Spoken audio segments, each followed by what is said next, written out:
Been going through this, in Job 41 today. We're going to be looking at this. I'm gonna call it a creature, I'm gonna call it a variety of things. Um, but we're going to see something that we consider to be fierce and difficult to manage and uncontrollable. Um, and when you think about the uh, parameters of this book, it kind of, this last description that God gives of do you know and can you deal with this particular animal, in a roundabout way, kind of describes kind of what Job went through. He went through something that was fierce. He went through something that he could not understand. He went through something that he could not control. Um, and we know that it's something that he didn't create himself, which is what this animal also will be representing. Something that you didn't manifest, but you still got to deal with. We know that in the beginning, God was challenged by Satan when he said, "Does Job serve you for nothing?" In other words, he's saying that you're bribing Job to serve you by giving him all these good things. And so, what God allowed to happen was Job to go through all the stresses, all the difficulties, all the frightening things of life, and still he held on to his integrity. He wasn't perfect through this. He didn't uh, come through this without making any mistakes or without saying things that probably he should not have said. But he did maintain his integrity and he maintained his relationship with God, which speaks to us as well. Can we go through stuff and deal with our difficulties and handle the monsters of life and still be able to maintain and hang on to our relationship with God?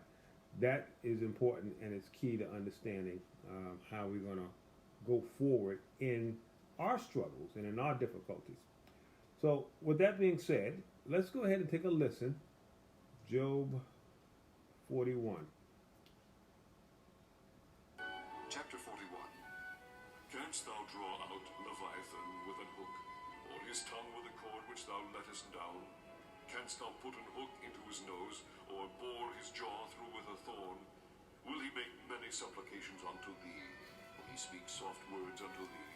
Will he make a covenant with thee? Wilt thou take him for a servant forever? Wilt thou play with him as with a bird? Or wilt thou bind him for thy maidens? Shall the companions make a banquet of him? Shall they part him among the merchants? Canst thou fill his skin with barbed irons, or his head with fish spears? Lay thine hand upon him. Remember the battle. Do no more. Behold, the hope of him is in vain. Shall not one be cast down even at the sight of him? None is so fierce that dare stir him up. Who then is able to stand before me? Who hath prevented me that I should repay him? Whatsoever is under the whole heaven is mine. I will not conceal his parts, nor his power, nor his comely proportion. Who can discover the face of his garment? Or who can come to him with his double bridle? Who can open the doors of his face? His teeth are terrible round about. His scales are his pride, shut up together as with a close seal. One is so near to another, that no air can come between them. They are joined one to another, they stick together, but they cannot be sundered. By his neesings a light doth shine, and his eyes are like the eyelids of the morning. Out of his mouth go burning lamps, and sparks of fire leap out. Out of his nostrils goeth smoke, as out of a seething pot or cauldron. His breath kindleth coals, and a flame goeth out of his mouth. In his neck remaineth strength, and sorrow is turned into joy before him. The flakes of his flesh are joined together. They are firm in themselves, they cannot be moved. His heart is as firm as a stone, yea, as hard as a piece of a nether millstone. When he raiseth up himself, the mighty are afraid. By reason of breakings they purify themselves. The sword of him that layeth at him cannot hold. The spear, the dart, nor the habergeon. He esteemeth iron as straw, and brass as rotten wood. The arrow cannot make him flee. Slingstones are turned with him into stubble. Darts are counted as stubble. He laugheth at the shaking of a spear. Sharp stones are under him. He spreadeth sharp pointed things upon the mire. He maketh the deep to boil like a pot. He maketh the sea like a pot of ointment. He maketh a path to shine after him. One would think the deep to be horror. On earth there is not his like, who is made without fear. He beholdeth all high things. He is a king over all the children of pride. Chapter 41. All right, so Canst here we thou go draw up? with chapter 41. And so what we see with that is this fierce beast, this animal that God describes, and he begins to good evening, Cheryl. I'm sorry, Regina and Julius. And so he begins. We were in Job 41, Job chapter 41, and so he begins by letting Job know that there's things in life, Job, that you can confront that you would have no answer for. You would have no clue as to what to do once you confront this thing which he describes to him, and he calls Leviathan. And Leviathan, when I did this, just going through some of the research and commentaries and different things, what I found is that so many people are trying to discover what kind of animal this is. And I get it. I understand. Everybody's trying to figure out, okay, what is it? Is it some kind of dragon? Is it some kind of a sea monster and stuff like that? And I get it, and I understand that, but that's not where I think I'm going to even try to go. I don't think it matters if we know what kind of animal it is. What we do need to know is how God describes him. And when the Lord describes him, he's describing for a purpose. Why is he giving this description of this animal to Job? For what purpose? For what reason? Well, he did that before when he talked about the behemoth. And he talked about the strength that the behemoth has and how God can make something so powerful and so strong, but yet can know how to mingle amongst the trees without knocking them down. He can manage and he can control his enormous size and enormous strength. His tail moves like a cedar, but yet he can be amongst the trees and just delicately eat the leaves without destroying that which he will. And so we kind of get a little bit, and we talked about a few other little things that we can pull from Behemoth.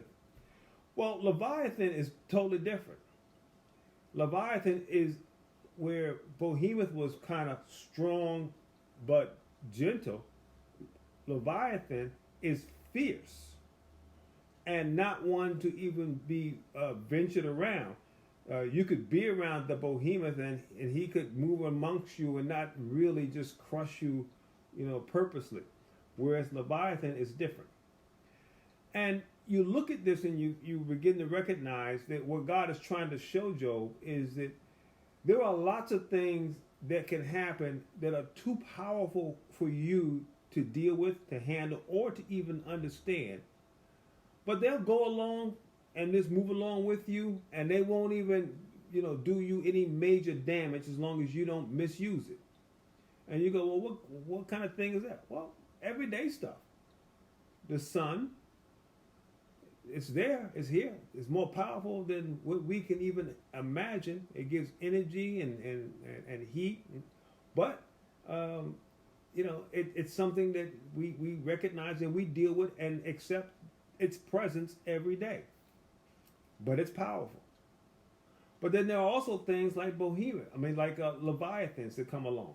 Hurricanes and tornadoes. And things of that nature that just happen. Well, that's in nature. But what about in our lives?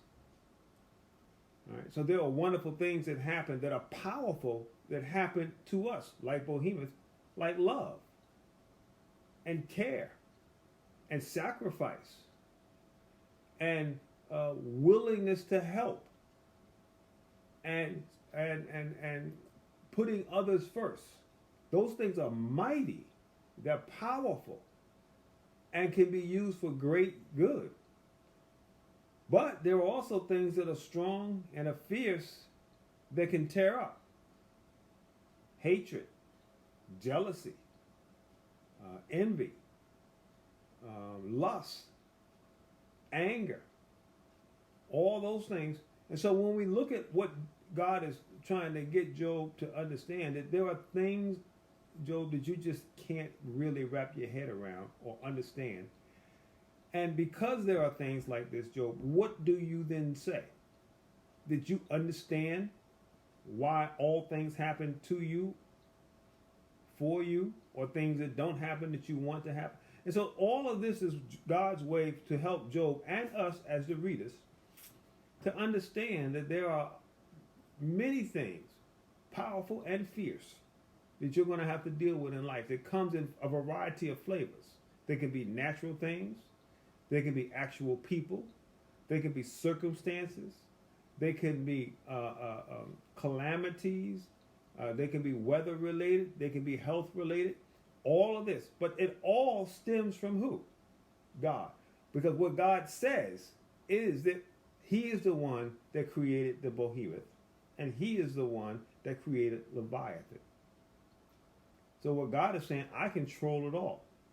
But in the midst of allowing these things to operate, there are lots of things that can happen. So, because we have entered into the realm of sin by eating the forbidden fruit and then moving us into a realm in which we will know good and evil, well, this is part of knowing good and evil.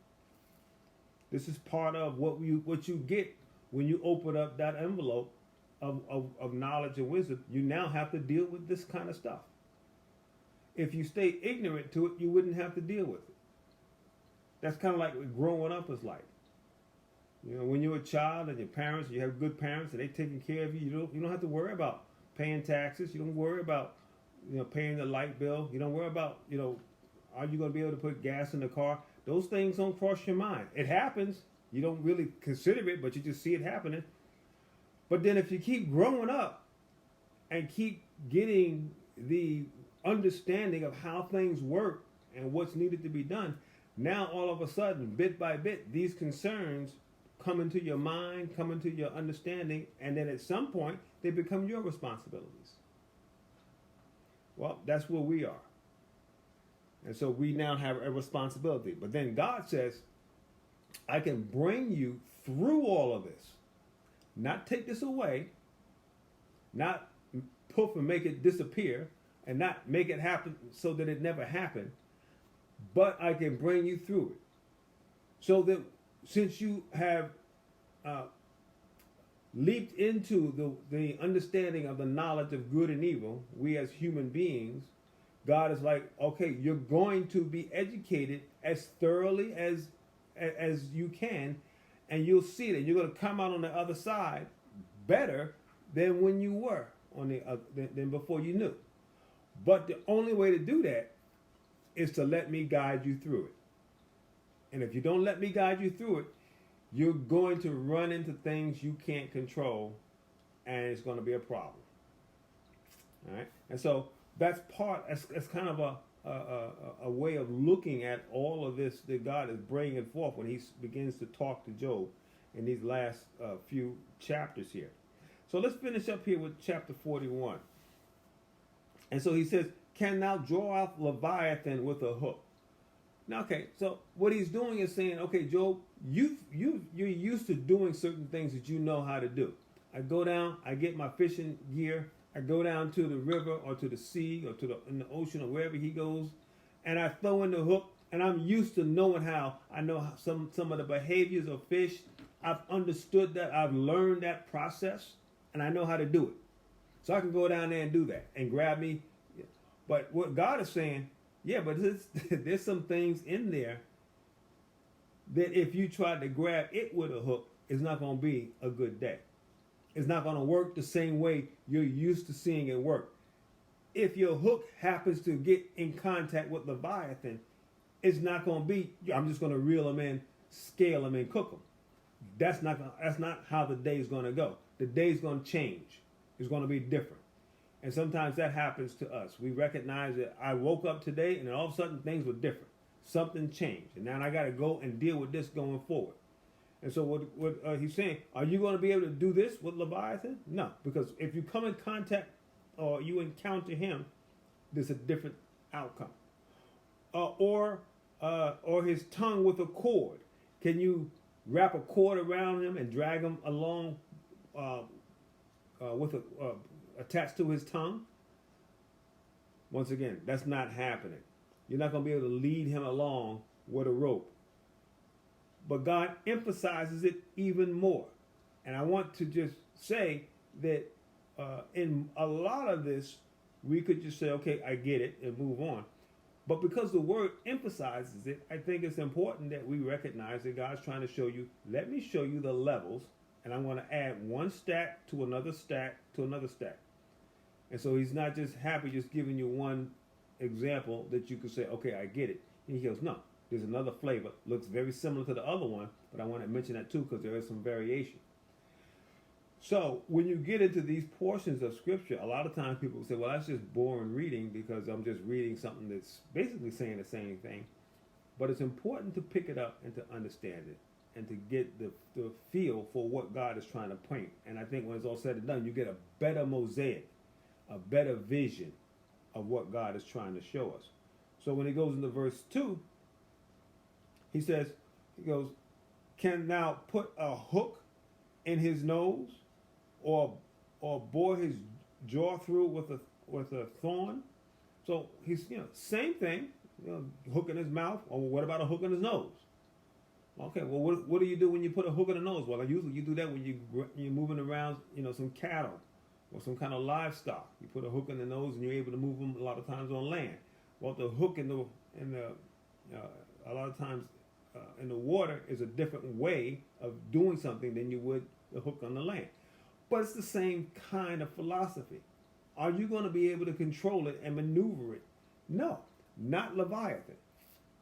So in your life, you may, from time to time, I've gone out in life, I've thrown my hook into the day for what I got to do today, and I come out with activities and things that I'm used to doing. But this day, I hook something else. What am I going to do? What do you do when you run into a situation where you have you're confronting with a Leviathan? And sometimes you think of, well, what are all the things that can go wrong? Sometimes we can create all the monsters in our minds as to how things can go wrong. And most of the time, our imagination of how things can go wrong is wilder than reality. But sometimes, every now and then, something really happens that you just couldn't even imagine would happen. What you going to do then? You see, when it's all said and done, and we're going to say this all the way through this reading, if you encounter Leviathan, what can you do? You're going to need the maker. You're going to need the person that made Leviathan, because you're not going to be able to handle it yourself. Now, that speaks to so many different things. Leviathan can be a type and a metaphor for so many things in life that we struggle with and that we fight with. And we know that are bigger and more powerful than us. Right? You get into situations with the state or with the government or different political situations, way bigger than you, more powerful than you. But you're going to need God to come in and intervene, because you're not going to be able to fight it on your own. But he goes on, verse 3. Will he make many supplications to thee? In other words, will he pray for mercy to you? If you put a hook in Leviathan in his mouth or in his nose, will he pray and say, oh, please, let's come to an agreement. Let's find a way to get along. It's not going to happen. That's why this is asked as a question, with the answer being, he's not asking you for forgiveness, or he's not asking you, can we get along? Leviathan is going to do what it does.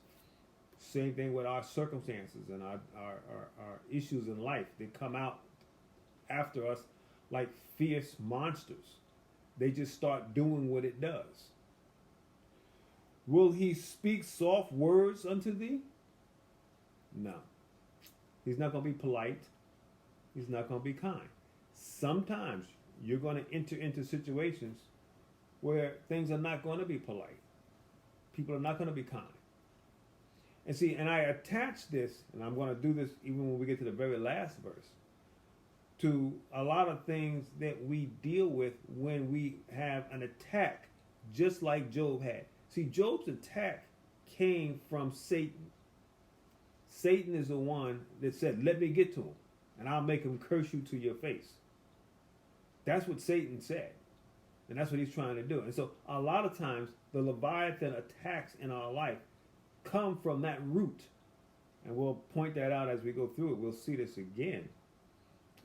But as we recognize that, what are you going to do when you have a struggle against you that's greater than your ability to even imagine how to break free? Well, you need God. And so what this tells us, that if we don't lean on the Lord, everyday things of life can destroy us. Things that we see destroy so many people. I've seen people get destroyed because they were poor, but I've also seen people get destroyed because they were rich. I've seen people get destroyed because they were healthy, but I've seen people get destroyed when they got sick. I've seen people get destroyed when they were unthought of and forgotten, but I've also seen people get destroyed when they were popular and were celebrities. See, it doesn't really matter where you fall into that. The enemy can maneuver and use all of that. Any of that can turn into a Leviathan in our life. It's too fierce for us to fight. And we're going to need God. We're living in a day where, and it's not just the day, it's just that it's kind of taking a more of a positive spin for people that need help, but people that are dealing with drug and opioid addictions and different things. And this has been going on for centuries, for millennia. But today we have so many programs and so many things that are being put forth to try to help and try to assist. And usually these are not from people that are, at least nowadays you see some of these families, they're not like destitute people. They just get hooked for whatever reason. But then life itself, it doesn't really care. Rich, poor, young, old, popular, or forgotten about. It can hit you with difficulties that you're going to have to learn at some point to bring it to the Lord. All of our circumstances in life will overwhelm us at some point if we don't give it to God. And you can say, well, everybody that don't know God dies unhappy. Well, I'm not going to say that's how they live, but when you meet your Maker, you're not going to be happy if you don't know Him in the pardoning of your sins. And that's how we see according to Scripture. All right, but this Leviathan is very enigmatic, and it says a lot of different things. And so the Lord continues. He says, will He make a covenant with thee? Wilt thou take him for a servant forever? All right, so in other words, He's going to make that deal. I'll serve you. I'll make a covenant. You take the hook out of my nose, and you take the hook out of my mouth, and I'll do your bidding. He's not going to become your pet. You're not going to control it. And there are things in life that we're not going to become the master of. See, a lot of times when people get you get a really big bank account, I'm now the master of certain things because I can control it with money. And that's an illusion. Because it's a sense of false hope. The only thing that we can put our trust in that can control all of whatever life brings us is the Lord. And that's what He wants us, and He's trying to get Job to see here. Look at verse 5. Wilt thou play with him as with a bird, or wilt thou bind him for thy maid? In other words, are you going to make a pet out of him? Are you going to turn him into your pet? In other words, are you going to turn him into something that you're going to use for your own personal pleasure or your own personal entertainment? Not Leviathan. You're not doing that with him. And when I say him, it speaks to what? What problems, circumstances, situations are you going through that's fiercely overwhelming you? See, and so Job's problem, his situation, got him to the point where he actually was saying that he was being mistreated. And he was blaming God. And he was doing that because he was struggling and fighting with the friends that he had that came, and they were telling him, you must have done something wrong. And he's trying to defend and say, well, I don't really think I did anything wrong. And he's swinging the pendulum too far the other way. I didn't do it. I haven't done anything worthy of what has happened to me.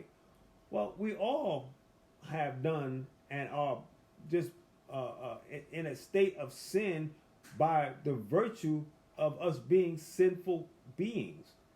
That anything that happens, even a confrontation with Leviathan-like circumstances, is justified. The beauty and the mercy is that God protects us from these things. See, we forget that in the very beginning of this book, what did Job have around him? A hedge of protection. Just like God has that around you, and he has that around me. Right now, God is protecting us. And there are things trying to get through that God's saying no. Now, every now and then, for whatever reason, God will open an opening and will let certain things through. And so, but the thing we should keep in mind, the beauty of it is that he doesn't take away the hedge forever. He doesn't remove it. And the fact that he protects us more than he ignores. And you look at that and sometimes we're wondering, well, if you fall into water, the issue wouldn't be, I can't believe I'm wet. Why am I wet? Well, because you fell in water. The miraculous thing would be, while I fell in the water and most of me didn't even get wet. Somehow or another, I fell and the clothes or whatever I was wearing and the way I fell, and somehow I just didn't get that wet. Well, you say, well, that's miraculous. How do you fall in water and not get wet? Same thing with us. How do we fall in sin and not be so affected by it? Because God's protecting us. He has that hedge around us. He's keeping us from absorbing all of that within our being. So that's the miracle, and that is what we should be rejoicing about. That he has his protection around us at all times. However, in his wisdom and in his knowledge, from time to time, God will have to remove the protection.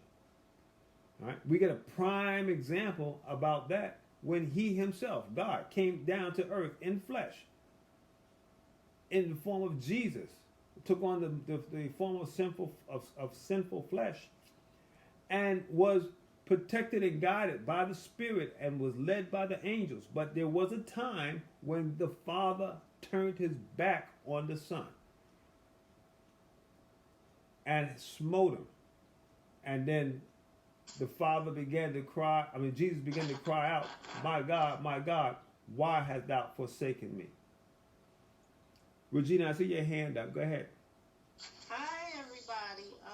I just wanted to respond to what you were saying, because in listening, it just reminded me of when my mom passed away, unfortunately. She actually committed suicide. So that was just very hard. It was one of the hardest things I think, that I ever had to go through. And I just didn't understand, why God would allow that. And then the following year, I had a miscarriage. So that, on top of the loss of my mother, was very, it was just a very dark period for me. And I just couldn't, I just couldn't stand God. And I didn't understand why, he would allow that to happen. But I can say that in going through that prepared me for other things that, life brings. Life is going to bring so many other things, and that, shaped how I deal with things, and it shaped how I communicated with God, and it shaped just my spirit, and it strengthened me in a lot of ways. And if it wasn't for that, I wouldn't be who I am today. I wouldn't be here today. So just even in being able to share that. Because I wasn't able to share a lot of things that I was going through in previous times. Right. But those situations really, really strengthened me. And they allowed me to rely more on God and to seek Him. Well, I mean, I think that's the whole thing. That's the purpose. That's the insight that you get from going through this. It's not that I can tell you, well, everything that you went through, or everything that somebody goes through, is absolutely, perfect. But there is a redemptive and a godly aspect about it. And the reason why I say it's not perfect is because we're living in an imperfect world. But what God does is He takes our imperfection and He squeezes all the godliness He can out of it. And so it's when you look at it and you go, wow, I got really went through a tight situation here. But when it was all said and done, now when you look back on it, do you feel stronger? Now, if you don't have God, you're going to feel whipped and beat. You're going to have to find a strength greater than you, or a strength greater than the monster that you just confronted, which is described oftentimes like Leviathan here. You go through that. And so what do you do with it? You can't play with it. You can't treat it like a toy. You can't make jokes about it because it hurts. It comes in and it brings pain. So you have to give it to God and let God show you how to maneuver, how to deal, how to handle. And those are things that people can't teach you that. God has to bring that through you. God has to show you that, like God is doing here with Job. Job lost his children, and we're going to see it next week what happens about all of that, and how God handles that. And we're going to talk about how that makes you feel about that particular thing. And then even when we do the following week, when we do our test, we'll bring that up, about the children and so forth, and the responsibility. And so even by you, Regina, talk about parents and parents making a decision. In your mother's case, she made a decision, but that decision affected her daughter, you. And so we're going to be trying to talk about that. But I'm getting a little bit ahead of myself. But what you're on here, this book talks about. This is what this book is trying to show us. And it kind of ends. It saved Leviathan for the second to last chapter, because that's what we're dealing with. That's can we fight the monster that bring this that sin can create. All right, and so he goes on and he says, "Shall the companion make a banquet for him?" All right. So I mean, is it barbecue time? No. Shall they part him amongst the merchants? Are you going to divide them up and sell them and make steaks and ribs? Not Leviathan. He's not going to turn out like that. He's not going to turn up on your dinner table. All right. So what God is saying, there are things that you are going to encounter in life that you're not going to be able to handle the normal way. Verse 7. Can thou fill his skin with barbed iron, or his head with fish spears? No. That's how you would normally handle the wild beasts that you would slaughter. That's how you would normally handle the big fishes, the tunas that you would catch, and same, not Leviathan. So he's saying, so what you're going to see here, and I'm going to kind of in the middle of this kind of say, well, why does God keep bringing up all these different things? Because that's what we do. Look at all the different things that he's already said that can you do this with Leviathan, and can you do that? And he's got some more to say. And let me just insert this. This is us, because what we do is I'm trying to handle a situation because something happened in my life and I'm hurt and I feel like I'm dealing with a monster. So this is what I'm going to do. I'm going to go make more money. That didn't fix it. All right, I'm going to go get a makeover. That didn't do it. I'm going to go on a diet plan and lose weight and get healthier. Okay, that didn't do it. All right, I'm going to go marry somebody. That didn't fix it. I'm going to have some children. That's not going to fix it. I'm going to move to a better neighborhood. I'm going to get me a better car. I'm going to go and I'm going to start helping the homeless. And I'm going to go do all those things. It's part of life. But that's not what's going to fix this. And so you try this, and you try this, and it still don't work. I'm going to try that and try something else. It's not going to work. Well, then what do I need? You need Jesus. You need him to come in, and he can handle it. He is powerful, and he can deal with sin. When the people that brought their possessed family members to Jesus, he was able to do what? Cast them out. And that's what we're going to need. And that's what's going to happen with Job in the next chapter. The situation that the devil had entangled and tied up in Job's life is going to be cast out. But for the time that God allowed the devil to move in and out, Job was dealing with Leviathan. He's dealing with difficulties and fierceness and confusion as to what to do. Trying this, trying that. Right? But God's going to, he's going to give you some more suggestions. Can you do this? Look at this. Okay, look at verse 11. Lie thy hands upon him and remember the battle. Do not more. Behold, well, let me just say about verse 8. Basically what he's saying, go ahead and put your hand on him. Lay your hand on him like you would lay your hand on the goat. Like we're going through Leviticus, and you lay your hand on the goat or on the sheep or on the herd, or on the cattle. Lay your hand on Leviathan. You might not bring a hand back. That's how some things are in life. Some things that you're dealing with are that fierce. You know what I'm going to do? I'm going to fix it on my bank account. Well, guess what? It's going to eat and chew through your bank account. Well, I'm going to fix it because I'm healthy and strong. Well, guess what? When it's all said and done, you're going to be weak and feeble. Well, what am I doing with it? And so you see Job, one of his prides was he prayed for his children. He's like, I'm praying for my children because I don't want nothing to ever happen to them. Well, what happened to his children? When the hedge was taken down, his children died. That's a Leviathan thing. That's hard. Then and on top of that, his wealth and his health, difficult to handle. All right. Verse 9. Behold, and hope of him is in vain. Right there. If you got any hope that you're going to manage, it's in vain. It's not going to happen. Shall not one be cast down even at the sight of him? And he goes, most people recognize the minute they see it, I'm done. I'll see him and I'm just going to fall over dead because I can't handle it.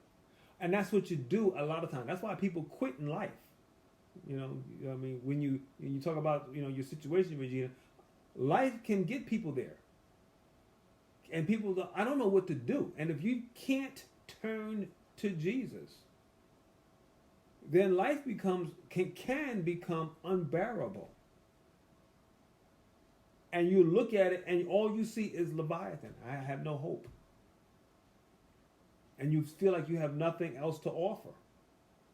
And there are many people that have gotten there.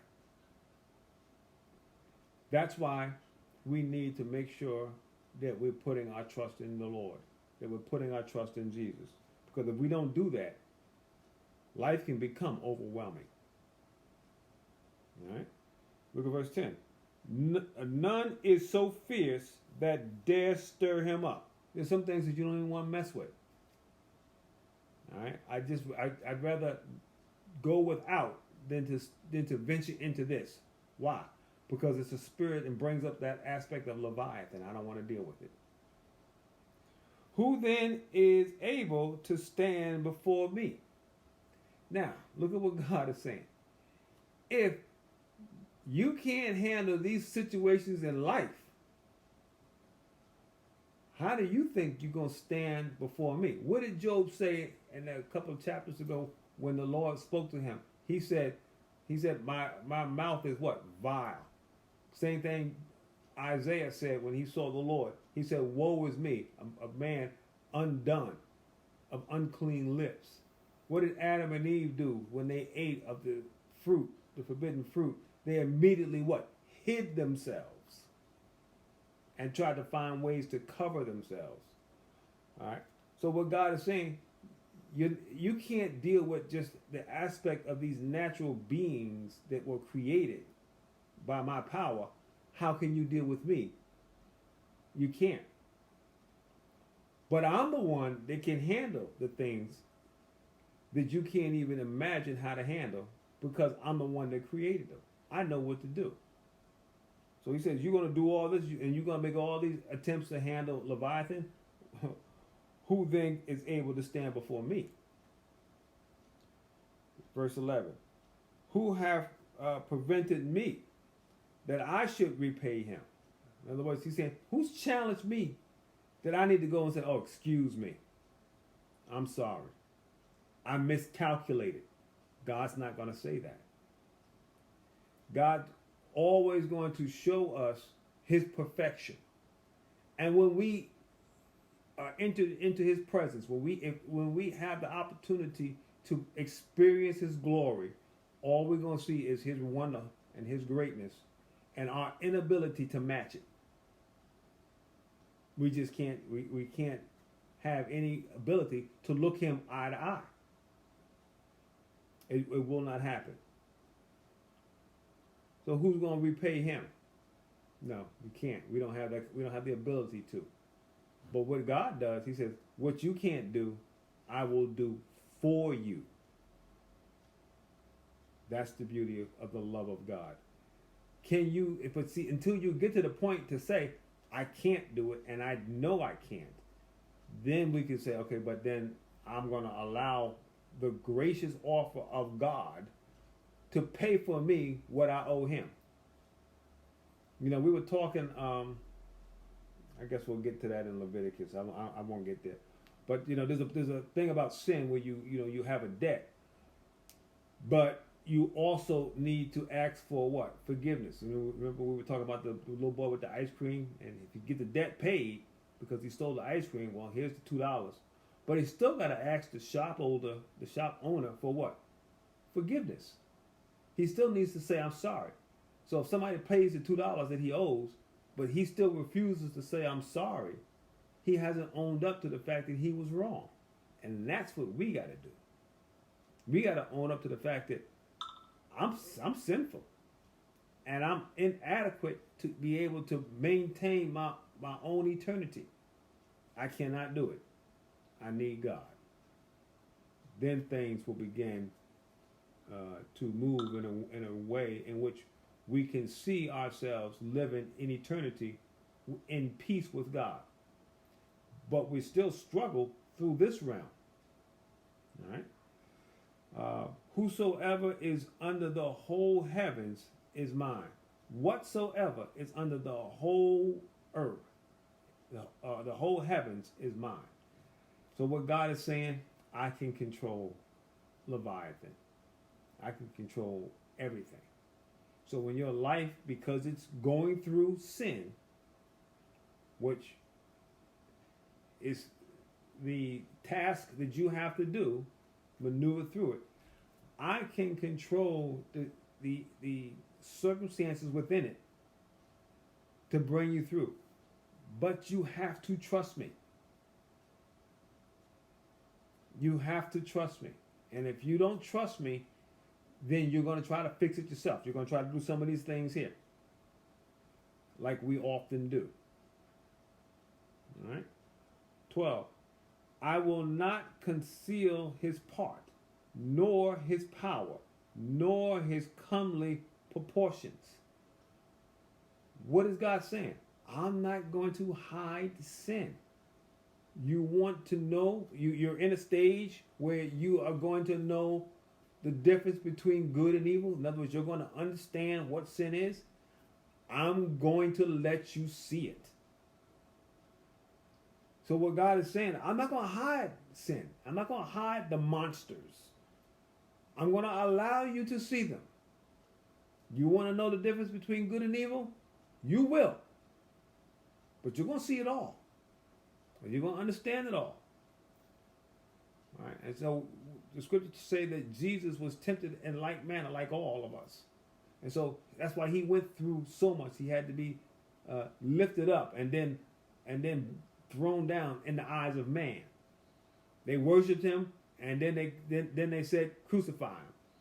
They beat him. They pulled his beard. They betrayed him. They called him friend. They kissed him and then sold him out. All right?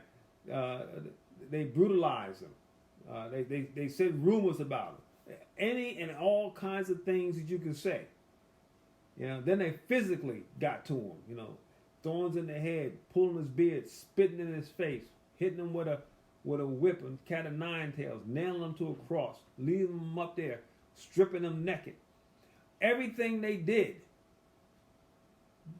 he went through, and God didn't conceal anything that sin is. Show me the full aspects of what sin is. And some people have seen sin close up. We all have seen sin. We've all experienced it. And sometimes it's like some people see the harsher side of sin. Some people are looking sin in the face. Others may be looking at the side or the back or the tail or the top side. Some are looking sin right in the face. You got Leviathan breathing right down on you. Which actually, I'm getting ahead of myself. Let me keep reading here. We'll get to that point in a minute. All right. It says, who can discover the face of his garment, or who can come to him with his double bride?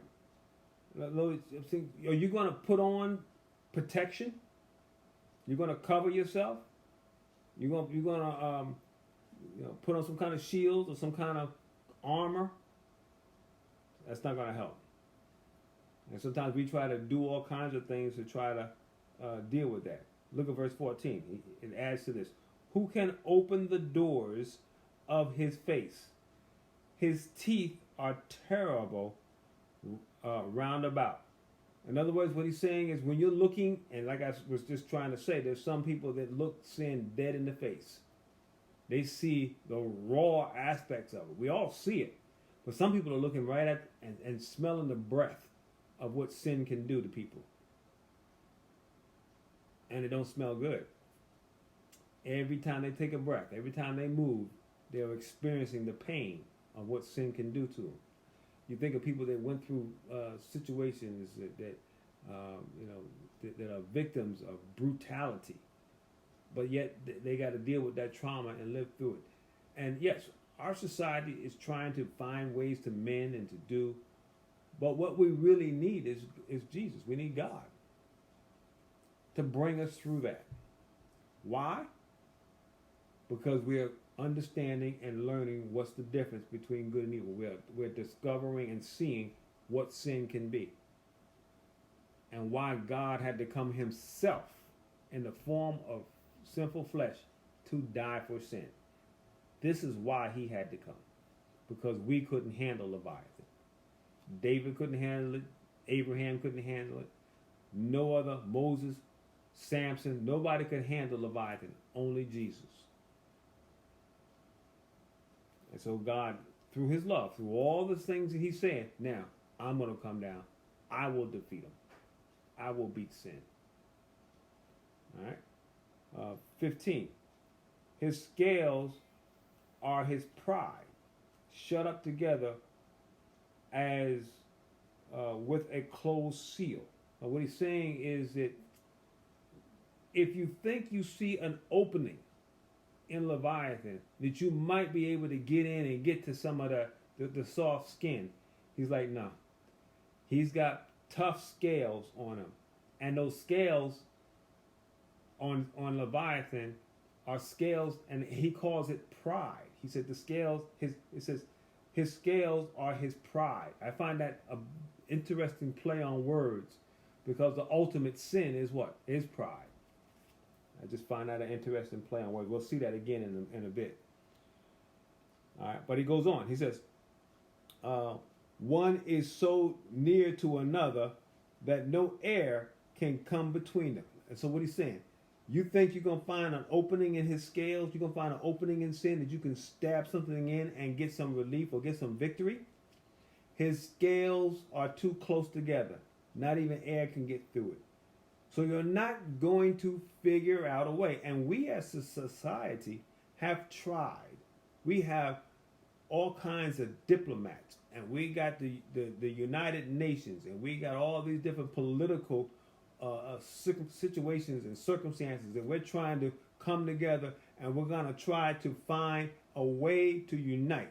And now we're in a stage where our word, we're trying to eliminate a lot of vocabulary words and different things, and if we can do this, then probably we can find a way to weaken sin in our world, in our society. And people are trying to make a valiant effort, and they're sincere, and they do want to do good. And I don't disparage any of the work that they're trying to do, but what I'm saying is that's not going to kill Leviathan. That's not going to get rid of sin. It's not going to get rid of the problem. The monster will always be there. Only God can get rid of it, which is why you get rid of it from one end, it pops up in another.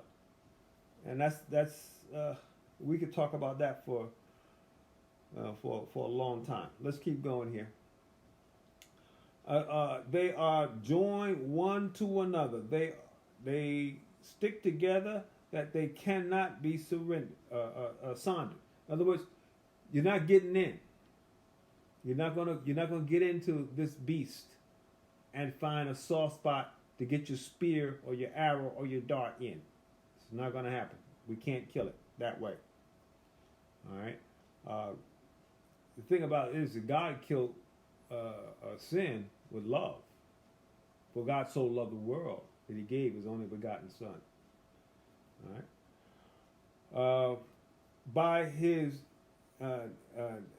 needings, a light that shineth, and his eyes are like eyelids of the morning. So what he's saying is that sin can see and pick out and knows where to attack. You trying to hide from it? If I don't do nothing, I won't. That's what a lot of times you see people that want to be a monk, and they want to go and they're going to leave society, and they're going to go up and live in the mountains.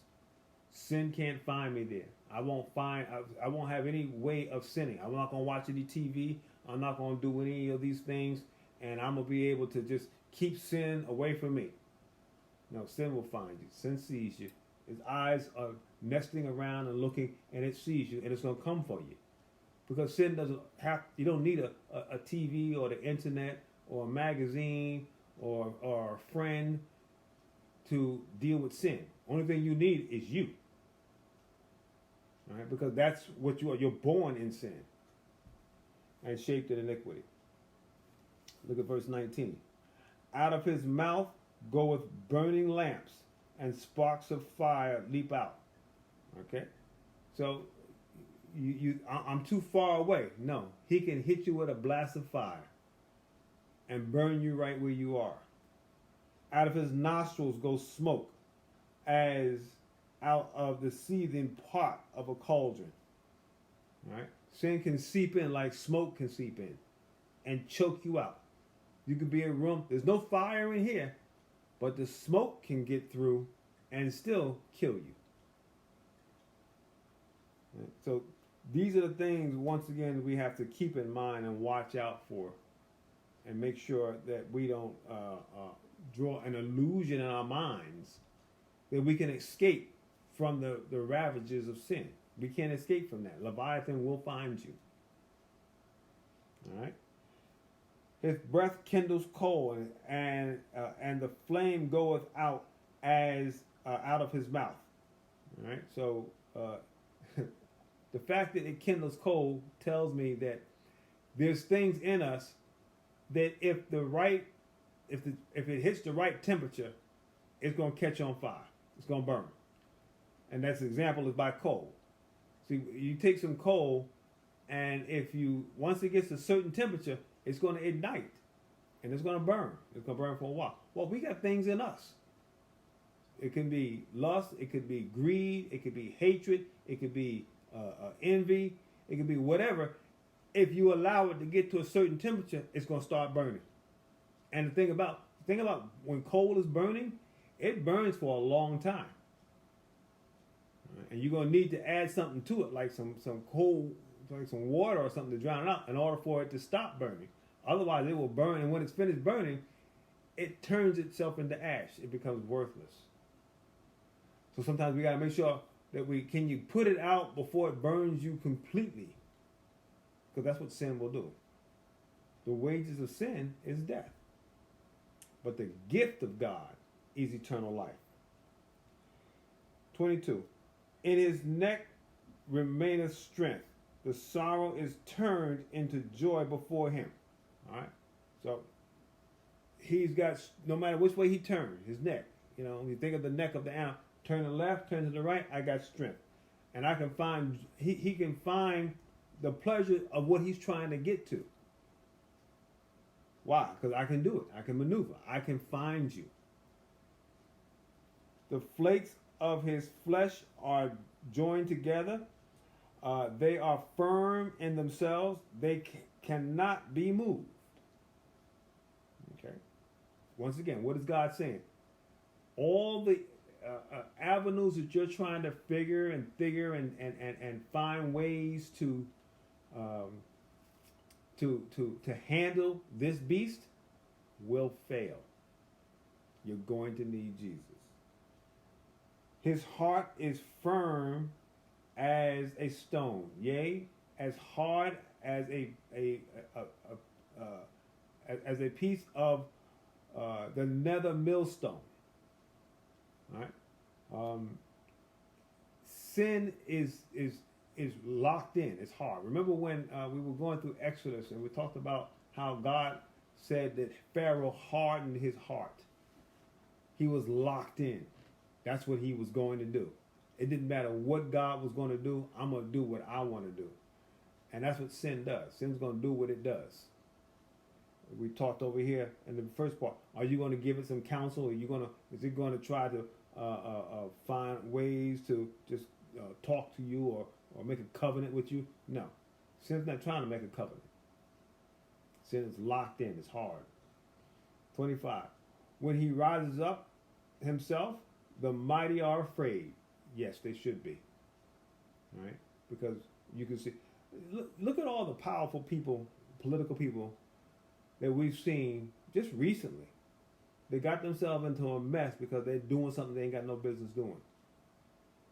You know, all these different organizations that we see that have built up themselves and now are in trouble. All these different political people that have built themselves up but now are in trouble because they did or said something they weren't supposed to. And now they're dealing with difficulties. Well, that's all sin. It's all there. And this ain't the first ones. They ain't the first ones. And they are not going to be the last. You would think that when you saw all these different politicians and these different religious leaders that fell into the traps that these guys fell into, that the other religious leaders would go, ooh, I'm not going to do that. And you would think that they would say that. But that's the problem with sin. You may say, well, that's not going to happen with me. But as time goes along, see, the things that we're going to see in here is that sin has something built into it that kind of seeps out all the time. It's called pride. Did you think you can do it? I'm not doing it like them. I'm going to do it differently. You're still dealing with sin, and you're going to get bit by Leviathan, and you're going to be damaged. And that's the sad point and the sad part about it. All right. It says, when he rises up, the mighty are afraid. By the reason of the breaking, they purify themselves. 26. The sword of him that layeth at him cannot hold. In other words, it don't matter. You can bring a sword, it's not going to happen. Not the sword of man. You're going to need the sword of God, which we'll talk about in a minute. The spear, the dart, nor the herringbone. It's not going to do anything against Leviathan. He esteemed iron as straw. He looks at, so you come up with your iron sword, it's like you coming to him with a piece of straw. The brass as rotten wood. I'm gonna hit him with my brass mallet. You might as well get a piece of rotten wood that's just gonna crumble. The arrow cannot make him flee. Sling stones are turned with him into stubble. I'm gonna put my stone on a sling, and I'm gonna hit him with that. It's not doing any good. But what are these things? These are the things that people come up with. We come up with all kinds of ideas on how we're going to fix sin. That's why we're always going to have conferences and symposiums and United Nations structures and trying to have covenants and agreements that we're all trying to do one with another. And it will have the semblance of the possibility of success, but it's not going to destroy Leviathan. It's not going to happen. Verse 29. Darts are counted as stubble. He laughs at the shaking of the spear. You got that spear, you're getting ready to shake it like you're going to throw it, and he's just giggling. You're not killing sin that way. You're going to need God. Sharp stones are under him. He spreadeth sharp pointed things upon the mire. In other words, you can have sharp stones underneath him, and he can just go underneath them, and he can ride on them. Put all the sharp stones you want underneath it. He'll just roll on it like you would roll in some sand. It's not going to hurt him. You're not going to devise a way outside of God to deal with this type of situation. It's not going to happen. 31. He maketh the deep to boil like the pot. He maketh the sea like a pot of ointment. All right? So what is he saying? Well, we're going to drown him. Not drown him. He's used to the deep. He's used to the hot deep. I'm going to put him in water. I'm going to put him in hot water. It's not going to happen. And what is this? This is just more conversation of how we're going to try to fix something without God. Never going to happen. We need God. All right? 32, finishing up here. He maketh a path to shine after him. One would think the deep to be hoary. Upon the earth there is not his like, who is made without fear. He beholdeth all the high things. He is the king over all the children of pride. All right. So what he's saying here is that there's nothing else made like him.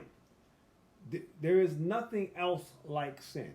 There was nothing else that ever happened where God said, I have to come and die to correct this.